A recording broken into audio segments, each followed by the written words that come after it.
Assalamualaikum warahmatullahi wabarakatuh. Selamat pagi.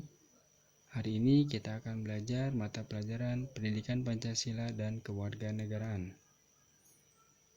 Di bab pertama ini materinya perumusan dan penetapan Pancasila sebagai dasar negara. Untuk kompetensi dasarnya, setelah kalian pahami materi ini, kalian mampu menganalisis proses perumusan dan penetapan Pancasila sebagai dasar negara, menyajikan hasil analisis proses perumusan dan penetapan Pancasila sebagai dasar negara.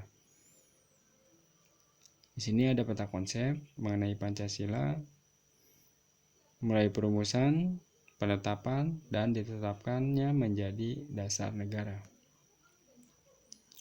Pertemuan pertama ini yang akan kita bahas, yang pertama perumusan Pancasila sebagai dasar negara, pembentukan BPUPKI, tugas BPUPKI, sidang BPUPKI, dan tokoh BPUPKI.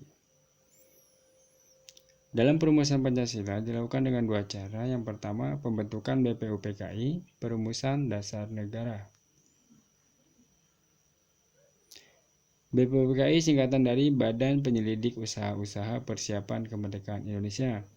BPUPKI dibentuk pada tanggal 1 Maret 1945, dilantik pada tanggal 28 Mei 1945, dan mulai bekerja pada tanggal 29 Mei 1945. Pembentukan BPUPKI dimuat dalam maklumat Gunsaikan nomor 23 tanggal 29 Mei 1945. BPUPKI bertugas mempersiapkan kemerdekaan dan merumuskan tentang ekonomi, politik, dan tata pemerintahan sebagai persyaratan yang harus dipenuhi oleh negara yang merdeka. Sidang BPUPKI dilakukan dua kali. Sidang yang pertama dilakukan pada tanggal 29 Mei sampai 1 Juni 1945 di Gedung Chua Sang-in membahas dasar negara. Sidang yang kedua pada tanggal 10 sampai 16 Juli 1945 membahas tentang Undang-Undang Dasar. BPUPKI dilantik secara resmi oleh Jepang dengan anggota berjumlah 62 orang yang terdiri atas tokoh-tokoh bangsa Indonesia dan 7 orang perwakilan dari Jepang. BPUPKI diketuai oleh Rajiman Widyodiningrat. Wakil ketuanya ada 2 orang. Yang pertama Ichiban Yoshio dari Jepang dan Suroso dari Indonesia. Dasar negara merupakan pondasi berdirinya sebuah negara. Rajiman Widyodiningrat mengatakan bahwa untuk mendirikan Indonesia merdeka diperlukan dasar negara. Beberapa tokoh pendiri negara mengusulkan rumusan dasar negara yang memiliki perbedaan dan persamaan dari segi materi dan semangat yang menjiwainya. Usulan mengenai dasar Indonesia merdeka dalam sidang pertama BPUPKI dikemukakan oleh Muhammad Yamin, Supomo, dan Insinyur Soekarno. Dasar negara menurut Muhammad Yamin pada tanggal 29 Mei 1945 untuk usulan lisannya yang pertama pri kebangsaan, pri kemanusiaan, pri ketuhanan, pri kerakyatan, dan kesejahteraan sosial.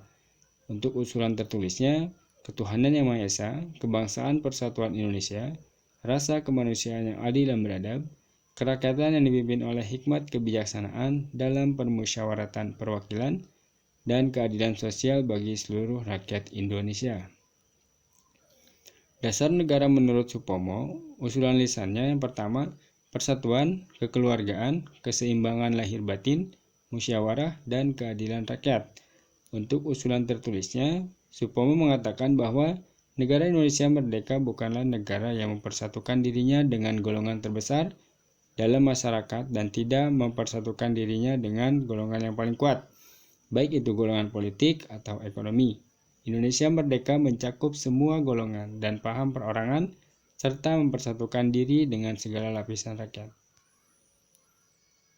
Dasar negara menurut Insinyur Soekarno pada tanggal 1 Juni 1945 untuk usulan lisannya yang pertama, kebangsaan Indonesia, internasionalisme atau pri kemanusiaan, mufakat atau demokrasi, kesejahteraan sosial, ketuhanan yang berkebudayaan.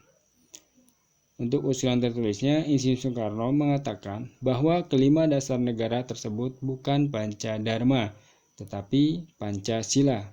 Istilah ini atas petunjuk seorang ahli bahasa. Sila artinya asas atau dasar, dan di atas kelima dasar itulah didirikan negara Indonesia yang kekal dan abadi. Sehingga pada tanggal 1 Juni itu sering diperingati sebagai hari lahirnya Pancasila.